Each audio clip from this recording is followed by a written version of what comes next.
On se trouve dans la bibliothèque de l'Assemblée nationale et on a remonté des livres extraordinaires qui datent de la Révolution française. On va vous les montrer. Un ouvrage est exceptionnellement dévoilé. Il date du 17 janvier 1793.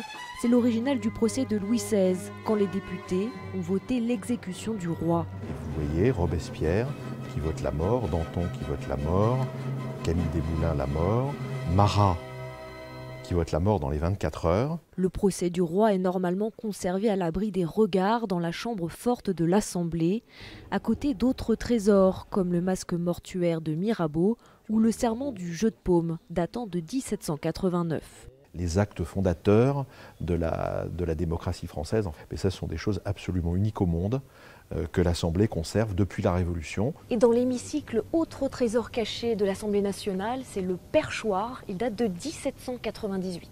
Plus de 250 présidents d'Assemblée y ont trôné. Le premier fut Lucien Bonaparte et le dernier en date, François de Rugy, qui s'assoit toutes les semaines dans ce siège vieux de 2 siècles. On ressent le poids de la responsabilité et aussi de la charge historique qu'il y a dans cet hémicycle. D'autant que le perchoir a gardé son aspect d'origine, même s'il s'est modernisé au fil du temps.